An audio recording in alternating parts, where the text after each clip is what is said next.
Hello YouTube, my name is Tyler and it is the 1st of March. So this is going to be my first week of March reading vlog.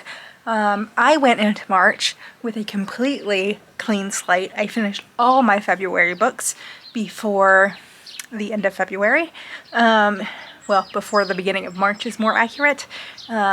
So I ended up going to the library today. Originally, I was just going to return my book. I still have a book I have borrowed from January sitting on my shelf that I really need to read. But I ended up going in, but I was kind of good in that 2 of the 3 books I picked up are on my TBR. Let's start with the books that are on my TBR. Glory by, oh my goodness, I am so sorry. I don't think it's No Violet, but maybe. No Violette Bulawayo. I will have to look up how to pronounce this. Their name. This is like a satirical book. All the characters are animals, I believe, and it's about, let's see, what is it? Inspired by the unexpected ouster by coup in November of 2017 of Robert G. Mugabe, Zimbabwe's president of nearly 4 decades. Kayla talked about this at the end of last year, and it sounded intriguing to me. I had recently listened to a podcast about Mugabe, and so I'm not like an expert or anything, but it had me intrigued to continue. So I'm gonna read this. I also, this is going to be another name I can't pronounce, picked up Moon of the Crusted Snow by Wabishig Rice. Oh my goodness, I apologize to these authors. I will look up how to pronounce your names. I can't remember where I saw this. Someone mentioned it somewhat recently somewhere. And this is, as one society collapses, another is reborn. With winter looming, a small northern Anishinaabe community goes dark, cut off from power and communication with no foreseeable resolution. Only very few residents truly realize the community's shortfalls. When unexpected visitors arrive, escaping the crumbling society to the south, tensions rise and allegiances are divided. The harsh winter months pass slowly and the food supply dwindles as the death toll and panic rises, but the greatest threat to the survival of the reserve might come from within the community itself. So this is a indigenous author, and yeah, sounds intriguing. I like dystopia, I like apocalypse. The last book I picked up is not technically on my TBR, but is something I'm intrigued by, and it's The Poppy War by R.F. Kuang. I have been intrigued by this and have never picked it up because I don't read fantasy, and it seems like scary fantasy to me. However, I loved Babel so much, so that really gave me the courage to attempt this. I am not promising I'm going to read this all, but I will attempt to read it because I am intrigued. I really liked R.F. Kuang's writing, but I'm not sure I will be able to read this. So those were the 3 books I picked up from the library. Yeah, I will talk to y'all later. Bye. Howdy, it is March 2nd and I am coming with a DNF. I can't help but laugh. It is ridiculous. I have held on to this book since the end of January. I finally sat down to read it yesterday and I was like, oh, I don't know if I'm gonna like this. Immediately the writing just was like, it's not bad, it's just like, I'm not clicking with this. But then I was like, I will hold off on DNFing this and read it a little bit more tomorrow. It is tomorrow. I cannot get myself to read this. I am trying so hard and I just cannot. I just can't. I can't. I don't know. Like I'm saying, the writing's not bad. There's not anything wrong with it. I just like, I'm not vibing with it. And that's the long and short of it. It just did not like immediately grasp me, and I'm letting it go. This book has been haunting me all year. I'm letting it go. Howdy, it is March 5th and I finished a book. Finished reading The Bunker Diary by Kevin Brooks. 1 star. Wow, I hated this book. I am not sure where I got this recommendation from. I feel like maybe I just was like looking for an epistolary novel, because I tend to like those. I like books written in letters. I like journal entries, things of that nature. And this is like a journal, but I did not enjoy this. I found the tone to be very confusing. It won a children's award apparently, which kind of explained why I felt like I was being talked to like an idiot. Like the over explaining of certain people's names, like how to pronounce them. There was a point where it explained what roofies were. And I found that odd because like the main character is 16, so I was like, if this is meant for teens, I feel like they would know what roofies are. But if it's meant for like a younger audience, like younger than YA, whatever, you know, young YA, or high middle grade, maybe that explains that weirdness. But like overall, I just like didn't like the tone or like the writing of this. I didn't get it. I did not get it. And I don't mean like this was such a complex story and I couldn't follow it or anything like that. It's like a relatively like simply written book. I just didn't get the point of why this book existed or like what the point of it was. Like, I guess I should explain. The Bunker Diaries, a guy named Linus is kidnapped. He's thrown into a bunker. There are 6 rooms in the bunker. Eventually 5 more people join him in the bunker, and there is seemingly someone watching them and torturing them. It is dark in like what is happening, and there's like hints or ideas that maybe there's like a reason, a purpose. There's like games being played with the man upstairs.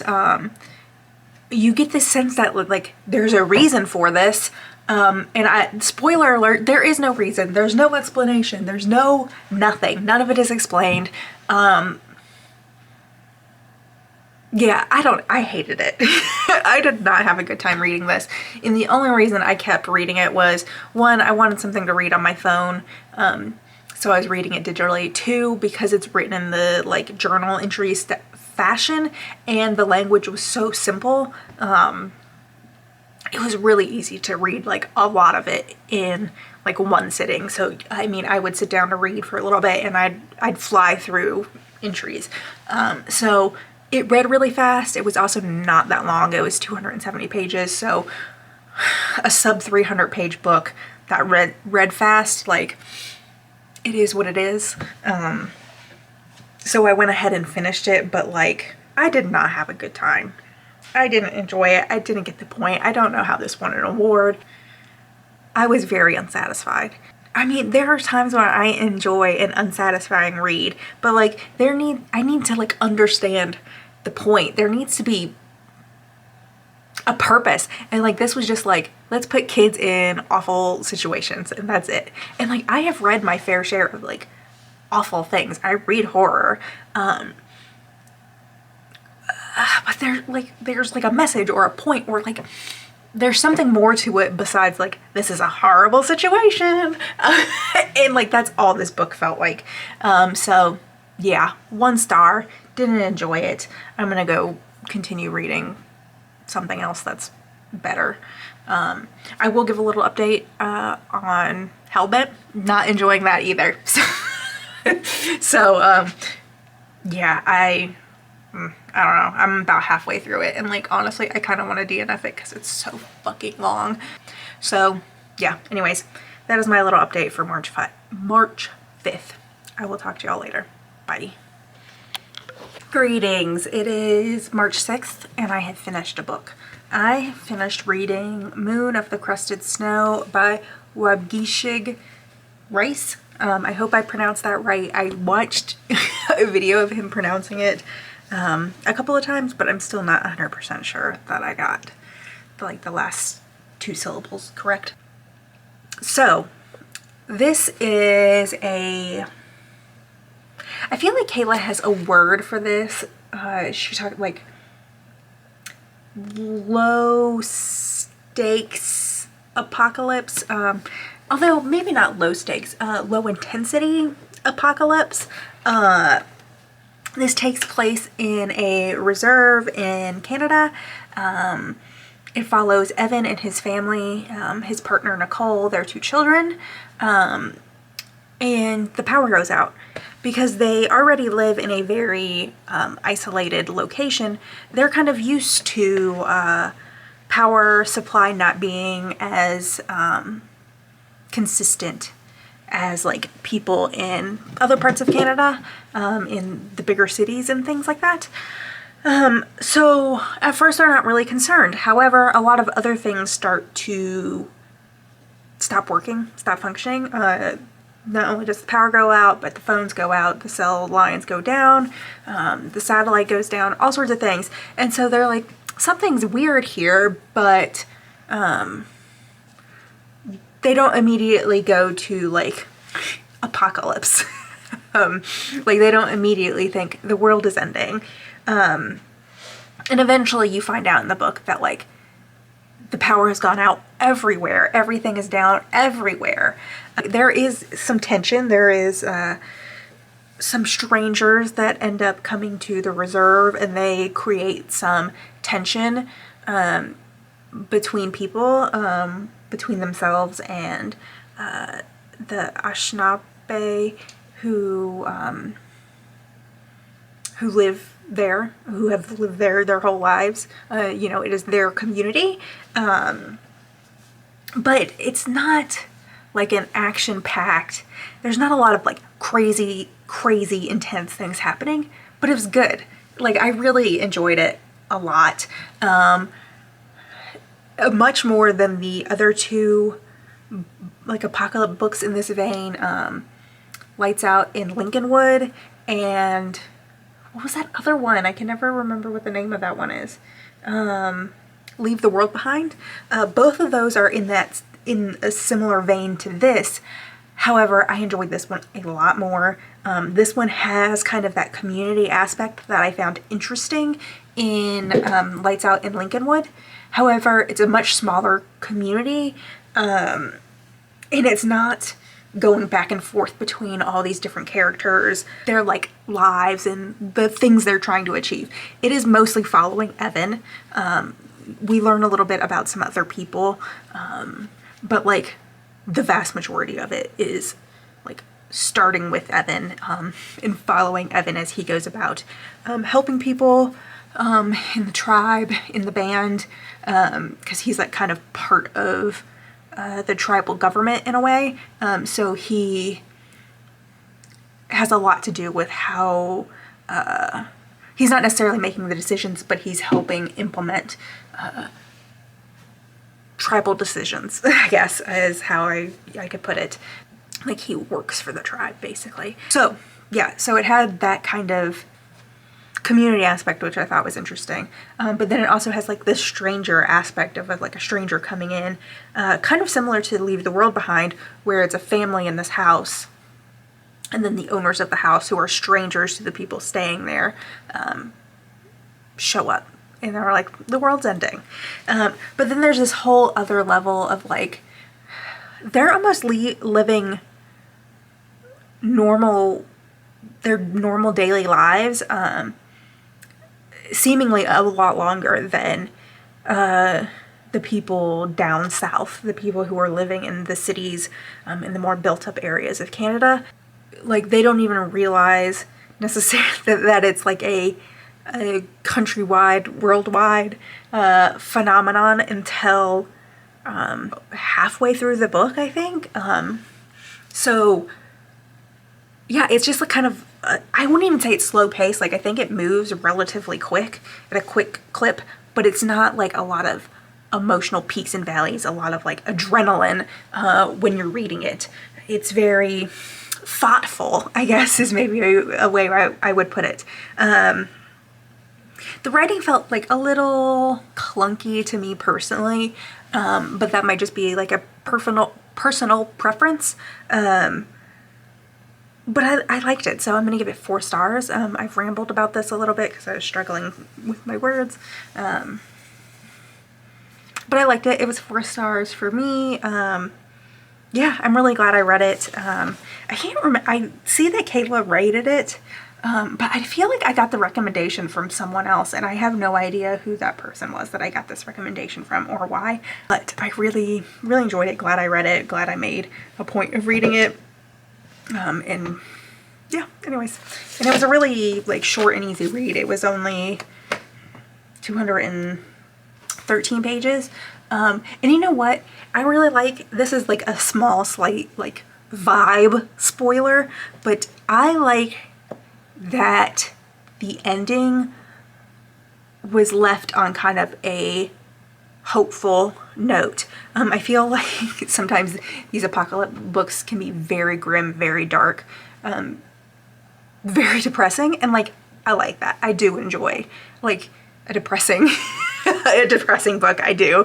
But there was something really nice about the like hopeful note it ended on. I really enjoyed like the conversations there were in here about there's like one particular section where one of the elders is telling Evan that their people have lived through so many apocalypses already and they continue to survive. The white man could not kill them, basically. And you see it through this book still, like they continue to survive. And I don't know, it's just like a very hopeful, wonderful note to end a book on. Yeah, really enjoyed this. I actually honestly think I might end up getting a copy. 1, because I think the cover is beautiful. 2, it's like a, I don't know what to describe. It's like a very thick cardstock, but it's textured. Which I just like a book that feels good. I just really enjoyed the tactile experience of reading this. I like how tiny it is. I like the cover. I liked the like, let's see if I can find it. There are a couple parts in here. It starts in autumn, then there's a part in winter, and then the epilogue is in the spring. But like there's also these like part illustrations that I just like. I don't know, it was just a good vibe all around. This could be another like 4 that ends up being a fave, even though it's not a 5. So anyways, that is my thoughts on that. I'm gonna go now. Goodbye. Hello. It is March 7th and it is the final day of my reading vlog, and I just finished listening to Hellbent by Leigh Bardugo. This is the 2nd book in the Alex Stern series. The sequel to Ninth House, which I listened to in December, and holy cow, I did not have a good time listening to this. I really did not like this. I feel like there's a number of things that contributed to me disliking disliking this.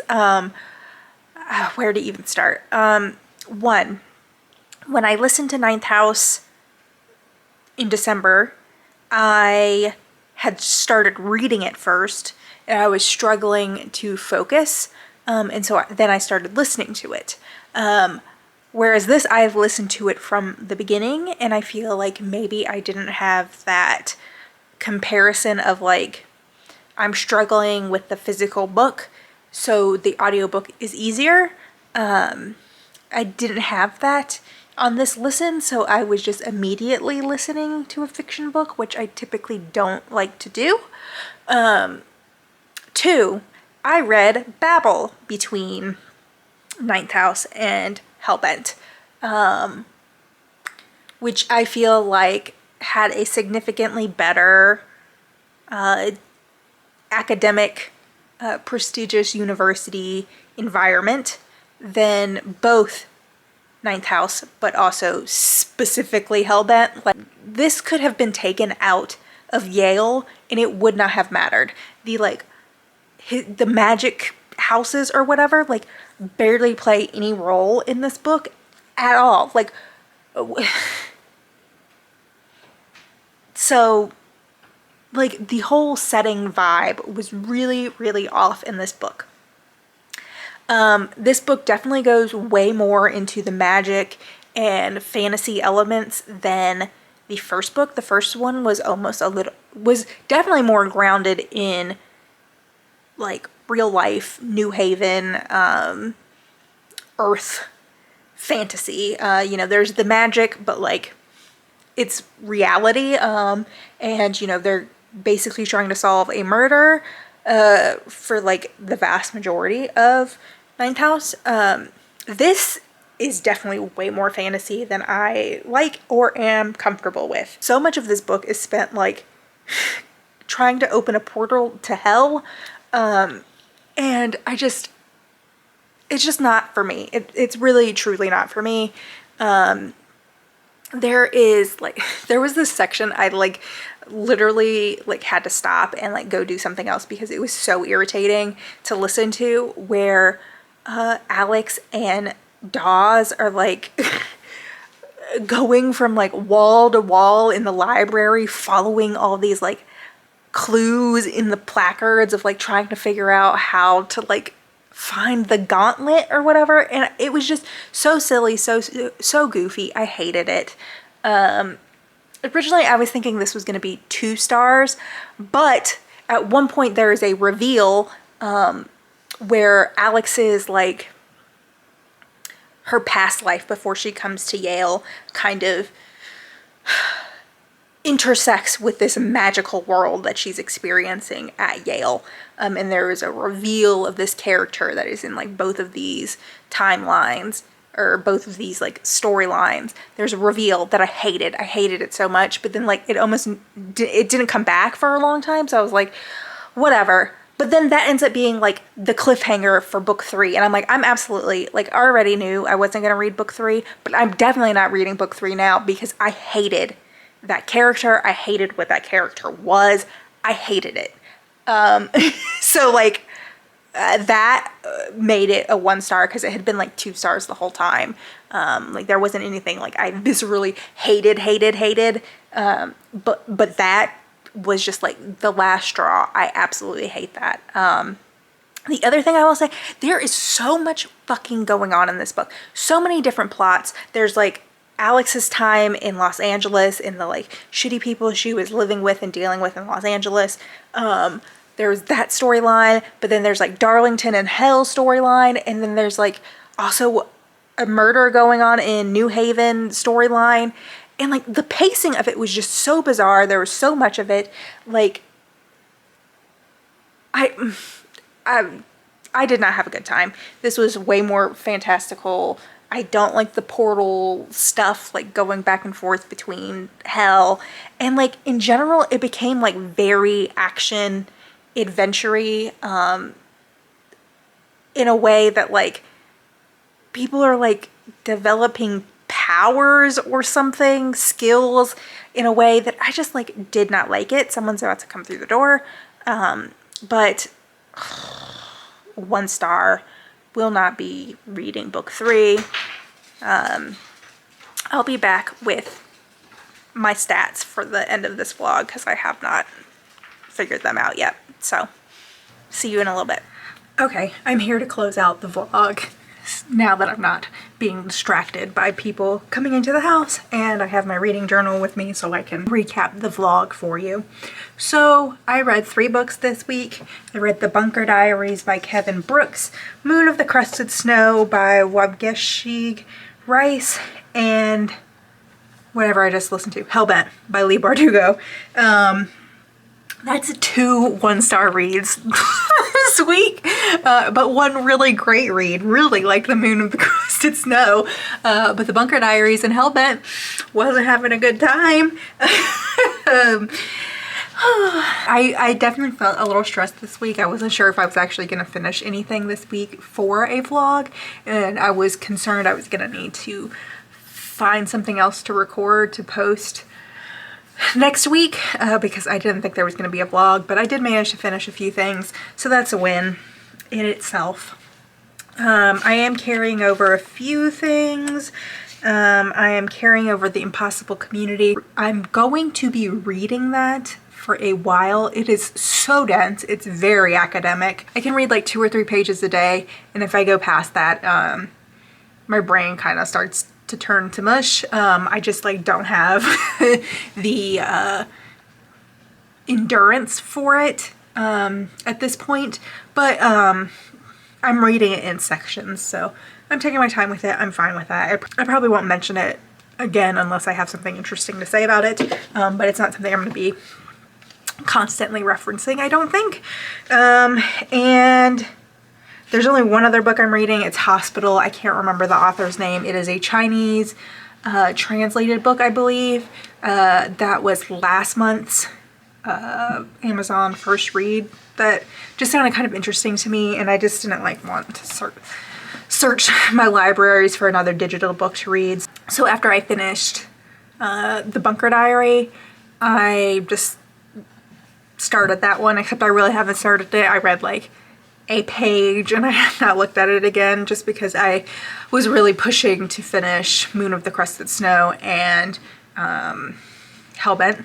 I mean, I flew through like 8 hours of Hellbent in the last like 30 some odd hours. I was really pushing it. 1, because I wanted to finish it for this vlog, and 2, because I just wanted to be done with it.